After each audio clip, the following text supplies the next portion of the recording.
So, hello students, welcome to class. Today we are going to start our exercise 2.3 of polynomials. Fine, 2.2 तक हमारा हो गया था. I told you about some kind of extra questions also that are frequently asked in your question paper of CBSE. And today we are about to start our exercise of 2.3. So as I have promised you कि मैं आपको हमेशा topic start होने से पहले उसका थोड़ा introduction दूंगी, like in the theory part. So today also I would like to tell you about something that what this very exercise is all about. So this very exercise is all about your long division. Fine. In the 9th class also we have studied about the long division. Fine. But इसमें क्या है, उसमें हमने क्या करा था, सीधा factorise करना सीखा था. तो हम एक सिर्फ क्यूबिक इक्वेशन लेते थे, उसको एक उसके फैक्टर से you can say like linear equation से डिवाइड करते थे, तो हमारे पास एक क्वाड्रेटिक इक्वेशन आती थी. And then we were supposed to calculate the middle term splitting and then find the factors of those that very quadratic equation. ठीक है. अब हम थोड़ा सा एक्स्ट्रा कर रहे हैं इसमें होगी तो लॉन्ग डिवीजन ही, बट जो क्वेश्चन हमसे पूछे जाएंगे वो थोड़े से अलग अलग तरीके से पूछे जाएंगे. तो देखो किस हिसाब से होता है. जो सबसे पहला क्वेश्चन इसका होता है वो हमारा होगा check if it is a factor और नॉट. ठीक है. वो हमें बोलेंगे, हमें कोई क्वेश्चन दे देंगे, उसमें एक px दे देंगे और एक gx दे देंगे और हमें बोलेंगे आप मुझे इसका फैक्टर कैलकुलेट करके दिखा दो. ठीक है. तो हम फैक्टर कैसे कैलकुलेट करेंगे, देखो हम क्या करेंगे, हम हमारे px और gx को डिवाइड करके प्रूव कर देंगे. प्रूफ इफ फैक्टर, ये हमारा फर्स्ट वैरायटी ऑफ क्वेश्चन इसमें पूछ सकते हैं. तो इसमें बेसिकली हमें रिमाइंडर को 0 शो करना होगा. इसको आप चाहे तो लॉन्ग डिवीजन से कर लो, वरना आपको एक फैक्टराइज एक वो भी आती है रिमाइंडर थ्योरम, जिसमें आप वैल्यू पुट करके इजी आंसर में रिमाइंडर निकाल देते हो. तो आप उससे भी कर सकते हो, कोई प्रॉब्लम नहीं है. बस अगर वो पूछे फैक्टर तो आपको रिमाइंडर 0 करना है by any of the method. ठीक है. जो क्वेश्चन सेकंड पूछा जाता है इस वेराइटी से, इस एक्सरसाइज से बेसिकली, वो क्या होता है कि आपको px और gx दे देंगे और आपको बोलेंगे मुझे इसका क्वोशिएंट और रिमाइंडर कैलकुलेट करके दिखाओ. तो ये हमारी सेकंड वैरायटी होती है कि वो हमें बोल देते हैं कि हमें इस तरीके से करके दिखाओ. तीसरा क्वेश्चन हमारा आ जाता है कि वो हमें बोलते हैं वेरीफाई करके दिखाओ. कौन सी चीज वेरीफाई करके दिखाओ, ये वाला जो हमारा इसका रिलेशन होता है कि dividend is equal to divisor into quotient plus remainder. जो डिविडेंड होता है वो हमारा मेन पॉलिनोमियल होता है px and divisor are gx, usually represented by g of x. qx और rx जैसे हम यहाँ पे निकालते हैं, फिर हमें वो वेरिफिकेशन के लिए आ जाता है. ठीक है. तो बहुत बेसिक है. 3 क्वेश्चन तो सिंपल है. लॉन्ग डिवीजन करके रिमाइंडर 0 आया तो फैक्टर है, अदरवाइज कैलकुलेट द रिमाइंडर. कभी क्वेश्चन और रिमाइंडर कैलकुलेट करने बोल देते हैं तो भी हमें लॉन्ग डिवीजन करनी है. वेरीफाई करने बोल देते हैं तो भी हमें लॉन्ग डिवीजन करनी है. फोर्थ वेराइटी क्या आती है हमारी इसमें कि व्हाट शुड बी एडेड और व्हाट शुड बी सब्ट्रैक्टेड. इसके क्वेश्चंस आ जाते हैं. वो बोलेंगे कि हमारा ये मेन पॉलिनोमियल है, इसमें मैं क्या ऐड करूं कि मेरे पास जो आंसर आए वो इसका परफेक्ट फैक्टर बन जाए. ठीक है. तो उसमें हम क्या करते हैं, अगर एडिशन का क्वेश्चन आए तो माइनस ऑफ रिमाइंडर जो होता है वो आंसर होता है. जो भी रिमाइंडर आएगा, लेट से 7x + 5 आंसर आया, तो मैं उसको क्या कर दूंगी, माइनस का 7x एंड माइनस का 5, इस हिसाब से आंसर लिखूंगी. और अगर सब्ट्रैक्शन वाला क्वेश्चन होगा तो उसमें जो रिमाइंडर होगा वही हमारा आंसर होगा. तो ये इस हिसाब से आ जाएगा. ठीक है. तो ये बेसिकली हमारे 2 तरीके होते हैं जिस तरीके से हम क्वेश्चंस को करते हैं. डन हो गया. फिफ्थ वैरायटी देखो.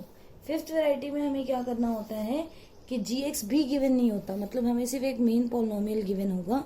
और जैसे मान लो वो क्यूबिक इक्वेशन है तो उसके 2 जीरोस दे देंगे. पहले हमें gs निकालना होगा. Find gx from given zeros. पहले हमें जो जीरोस गिवन होंगे उससे हमें gx फाइंड आउट करना पड़ेगा और उसके बाद लॉन्ग डिवीजन करनी पड़ेगी.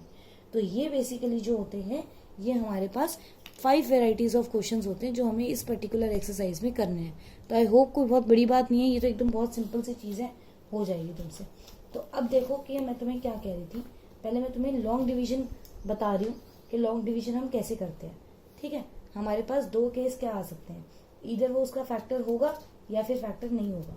जैसे कि अगर मैं फर्स्ट क्वेश्चन को देखूं तो मुझे इसका जो थर्ड पार्ट है वो थोड़ा सा मुश्किल लग रहा है, तो मैं आपको थर्ड पार्ट डायरेक्टली इसका करके दिखाती हूँ.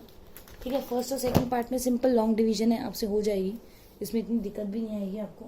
तो मैं आपको पहले इसका थर्ड पार्ट करके दिखा रही हूँ कि आप उससे स्टार्ट करो। देखो थर्ड पार्ट में आपको क्या कहा गया है, दो पॉलिनोमियल गिवन है आपको। जो पी एक्स है वो गिवन है एज एक्स की power 4 minus 5x plus 6 and you are provided g x as x2 minus x square. ठीक है, ये हो गया। मैं आपको इसमें 2-3 चीजें बताऊंगी। मैंने ये वाला क्वेश्चन क्यों सिलेक्ट करा है, इसके पीछे रीजन है। देखो कि मैंने यही वाला पार्ट क्यों सिलेक्ट करा, हमें इसमें 2-3 चीजों का ध्यान देना है। पहले तो पी एक्स जो होता है वो हमारा मेन पॉलिनोमियल होता है, ये हमारा डिविडेंड होता है, तो इसको हमें इसमें जो हमारा साइन होता है उसको अंदर की तरफ लिखते हैं। ठीक है, अब आप चाहो तो इसको ये भी लिख सकते हो, आप चाहो तो आपको पता है इसमें क्यूब और स्क्वायर की टर्म नहीं है, so you can write it as x raise to power 4 plus 0x cube plus 0x square minus 5x plus c. So you can write it in any of the way, whatever feels you better. Fine. And in gx this is 2 minus x square. Fine. तो ये क्या करते हैं, हम इसको हमेशा order में लिखते हैं। And I told you in the basics of polynomial that always the polynomial standard form is that we have to write the polynomial in the descending order of degree. तो डिसेंडिंग ऑर्डर ऑफ डिग्री में क्या होगा, minus का x square आगे आएगा और 2 पीछे आएगा। कई बच्चे क्या गलती करते हैं कि जब वो ऑर्डर चेंज करते हैं तो साइन भी चेंज कर देते हैं। नहीं, साइन चेंज नहीं होगा, सिर्फ ऑर्डर चेंज होगा। सिर्फ क्या करेंगे, माइनस का जो एक्स स्क्वायर है उसको लिखा जाएगा। ये सब चीजें नहीं करनी हमें। ठीक है, तो अब देखो, अब इसको डिवाइड करेंगे। कैसे डिवाइड करेंगे, डीएमएस का एक रूल होता है हमारा, डीएमएस रूल क्या कहता है, डिवाइड मल्टीप्लीकेशन एंड सब्ट्रैक्शन। सबसे पहले हमें इन पहली टर्म को डिवाइड करके क्या निकालना पड़ता है, क्वोशिएंट की फर्स्ट टर्म निकालनी पड़ती है। तो जब आप एक्स रेज़ टू पावर 4 को माइनस एक्स स्क्वायर से डिवाइड करोगे तो आपका आंसर आएगा माइनस का एक्स स्क्वायर। ठीक है, ये डिवाइड हो गया। अब करो मल्टीप्लाई। तो जब माइनस एक्स स्क्वायर को माइनस एक्स स्क्वायर से मल्टीप्लाई करोगे तो माइनस माइनस प्लस, और ये हो जाएगा एक्स रेज़ टू पावर 4, और 2 को माइनस एक्स स्क्वायर से करोगे तो आएगा माइनस का 2x स्क्वायर। अब d और m तो हो गया, डिवाइड एंड मल्टीप्लिकेशन तो हो गया। अब करते हैं सब्ट्रैक्शन। सब्ट्रैक्शन में क्या करते हैं, साइन चेंज करते हैं। तो ये माइनस हो गया, ये प्लस हो गया, इसको कर दो कैंसिल। ठीक है, अब क्योंकि एक्स स्क्वायर की कोरस्पॉन्डिंग कोई टर्म तो है नहीं, तो सिर्फ इसको 2x स्क्वायर को एज इट इज लिख लो, कोई दिक्कत नहीं है। डन। 5x को नीचे उतारने तो उतार लो। चलो अब क्या करेंगे, दोबारा से डीएमएस रूल करेंगे। तो 2x स्क्वायर को माइनस एक्स स्क्वायर से डिवाइड करो, आंसर आएगा माइनस का 2। तो ये हो जाएगा minus minus 2x square minus minus 4। अब ये तो x की टर्म है, इसको भी नीचे उतारो, प्लस 6, क्योंकि जो ये माइनस 4 आएगा वो तो कांस्टेंट के साथ में सॉल्व होगा। तो अब सब्ट्रैक्शन करो, साइन चेंज, इन दोनों का साइन चेंज हो जाएगा। तो ये आंसर आया माइनस 5x प्लस 10। ठीक है, आंसर हमारा करेक्ट है। अब देखो हम इसमें से क्या क्या फाइंड आउट कर सकते हैं। हालांकि एनसीईआरटी में तो सिर्फ ये पूछा था, find the quotient and remainder. Quotient और रिमाइंडर की बात करो तो इसका मतलब ये आपका कौन सा वाला क्वेश्चन है, ये आपका क्वेश्चन है जो सेकंड वैरायटी मैंने आपको बोली थी कि आपके सेकंड वैरायटी में आपसे क्वेश्चन और रिमाइंडर पूछ सकते हैं। तो आप लिखोगे therefore qx is equal to minus x square, fine, and minus 2, and remainder is equal to minus 5x plus 10। अगर आपसे सिर्फ ये क्वेश्चन पूछा जाता तो आप ये कर लेते, ये आंसर आ जाता। या फिर वो आपसे क्या पूछ सकता था, ठीक है, मैं आपको बता रही हूँ ये आपके बेनिफिट के लिए, तो प्लीज स्टे फोकस्ड। अगर वो आपसे पूछता चेक वेदर फैक्टर और not is gx factor of px, तो ऑब्वियसली आप क्या लिखते, आप लिखोगे as remainder is not equal to 0, therefore not a factor. ये इसका फैक्टर नहीं है ऑब्वियसली। ठीक है, अब अगर वो तीसरी चीज आपसे पूछता कि मैं इसमें क्या प्लस करूं या क्या माइनस करूं कि ये इसका परफेक्ट स्क्वायर बन जाए। देखो परफेक्ट स्क्वायर नॉट सॉरी, इसका परफेक्ट फैक्टर बन जाए बेसिकली, कि gx इसका फैक्टर हो, उसके लिए मैं इसमें क्या ऐड करूं। अगर मैं ऐड करने का पूछूं, देखो मैंने इसको इससे डिवाइड करा, जैसे मैंने 25 को 6 से डिवाइड करा, तो बेसिकली मेरे पास 1 एक्स्ट्रा होता है। तो अगर मैं वो 1 माइनस कर दूं तो मेरा वो परफेक्टली डिविजिबल हो जाएगा। तो वैसे ही क्या होता है, मैंने आपको बताया था कि ऐड में माइनस ऑफ रिमाइंडर आंसर होता है। तो अगर मैं इस चीज के अंदर जब मैं पी एक्स को जी एक्स से डिवाइड कर रही हूँ तो ये बेसिकली चीज एक्स्ट्रा है। तो अगर मैं इसका साइन चेंज करके 5x माइनस 10 ये ऐड कर दूं इसमें, देखो आप खुद सोचो, मैं इसमें ये चीज ऐड कर दूं तो क्या होगा, ये रिमाइंडर कैंसिल हो जाएगा। रिमाइंडर कैंसिल होते ही आंसर क्या आ जाएगा, 0। तो ये इससे परफेक्टली डिविजिबल हो जाएगा। तो ये इसीलिए मैंने आपको बोला था कि अगर मैं पूछूं व्हाट शुड बी एडेड तो आपको माइनस ऑफ आर आंसर देना है, और अगर मैं पूछूं व्हाट शुड बी सब्ट्रैक्टेड तो ये बेसिकली एक्स्ट्रा है। अगर मैं इसी को माइनस कर दूं तो वो मेरा परफेक्टली डिविजिबल हो जाएगा। तो ये मेरा आंसर हो जाएगा। ठीक है। वेरीफाई अगर करना है तो बहुत सिंपल है, वेरीफाई करने का भी हम देख लेते हैं।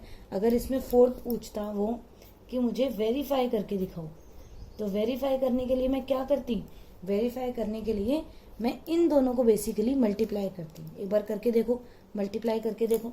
माइनस एक्स स्क्वायर को माइनस एक्स स्क्वायर से मल्टीप्लाई करो, एक्स की पावर 4 माइनस एक्स स्क्वायर को इससे मल्टीप्लाई करो तो ये हो जाएगा 2x स्क्वायर, ये हो जाएगा माइनस 2x स्क्वायर, और ये हो जाएगा माइनस का 4, और इसमें रिमाइंडर प्लस कर दो तो माइनस का 5x प्लस का 10। तो ध्यान दो ये दोनों तो हो जाएंगे कैंसिल, तो ये हो जाएगा x की पावर 4 माइनस का 5x प्लस का 6। तो आप चेक कर सकते हो ये हमारे px के इक्वल आ गया। तो ये बेसिकली 4 वेराइटी होती है। कुछ मिस हो रहा है आई गेस, नहीं मिस तो नहीं हो रहा, ठीक है, एकदम फाइन, ठीक है, हल्का सा मिस हो रहा था, डन। तो ये फ्रेम हमने थोड़ा एडजस्ट कर दिया, ठीक है। तो इस हिसाब से ये हमारी 4 वेराइटी हो गई। अब जो इसका पार्ट 2 होगा उसमें मैं आपको इस एक्सरसाइज की 3rd वेराइटी सिखाऊंगी, फाइन। तो stay tuned and in the next part I will see you then, okay bye.